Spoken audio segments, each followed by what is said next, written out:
তোমরা আগের ভিডিওতে লক্ষ্য করেছো যে মানে ডামির হেয়ারটা কতটা বেশি ভলিউম হয়ে গেছে, কারণ ওর মধ্যে আমি বেশ কয়েকটা হেয়ারস্টাইল করেছিলাম, মানে স্টুডেন্টদেরকে ডেমো দেখিয়েছিলাম, যার কারণে কি হয়েছে ওটার এত পরিমাণ ভলিউম বেড়ে গেছে।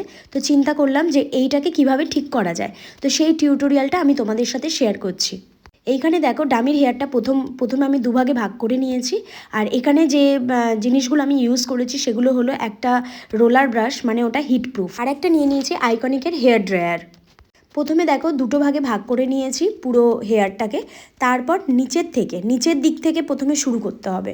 প্রথম থেকেও অনেকে শুরু করে, বাট নিচের দিক থেকে শুরু করলে আমার মনে হয় প্রতিটা জিনিস লেয়ারগুলো, প্রত্যেকটা লেয়ার, প্রত্যেকটা সেকশন একদম নিখুঁতভাবে হয়, পুরো নিট অ্যান্ড ক্লিন হয় কাজটা। তো নিচের দিক থেকে আমি নর্মালি শুরু করি এবং আমার স্টুডেন্টদেরকেও আমি সেটাই বলি। তো নিচের দিক থেকে শুরু করলে কি হয়, প্রথমে ভালো করে আঁচড়ে নিতে হবে, ভালো করে হেয়ারটাকে আঁচড়ে নিয়ে তারপর কি করতে হবে, রোলার যে ব্রাশটা নিচের দিক থেকে টান করে ধরে তারপর যে হেয়ার ড্রায়ারটা আছে পুরো লাগিয়ে, হেয়ার ড্রায়ার আবার গরম অবস্থায় পুরো লাগিয়ে রাখলে না হেয়ারটা নষ্ট হয়ে যেতে পারে। তো সেইটা বুঝে শুনে করতে হবে, মানে চালিয়ে রাখতে হবে, চালিয়ে রেখে কন্টিনিউয়াসলি ওটাকে মুভ করতে হবে, এক জায়গায় ধরে রাখলে চলবে না। একটু ভালো করে খেয়াল করে দেখো আমি কিভাবে মুভ করছি মেশিনটাকে, কন্টিনিউ কিন্তু মুভ করে যেতে হবে। দেখো এটা পুরো কমপ্লিট হয়ে গেছে, পুরো স্মুথ হয়ে গেছে হেয়ারটা।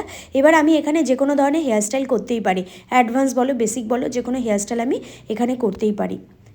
মোটামুটি 5 থেকে 6বার হেয়ারস্টাইল করার পর আমি শ্যাম্পু করি, দেন এরকম ড্রাই করে এরকমভাবে আমি স্মুথ করে নিই। এতে কি হয়, হেয়ারটা একদম ভালো থাকে এবং ব্রেকেজ তো টুকটাক হয়, আঁচড়াতে গেলে ব্রেকেজ একটু আধটু হয়, বাট ডামির হেয়ার তো, অরিজিনাল হেয়ারের থেকে ডামির হেয়ার তো একটু প্রবলেম হবেই। বাট এইভাবে যদি তোমরা ক্যারি করো হেয়ারটাকে, তাহলে অনেক দিন পর্যন্ত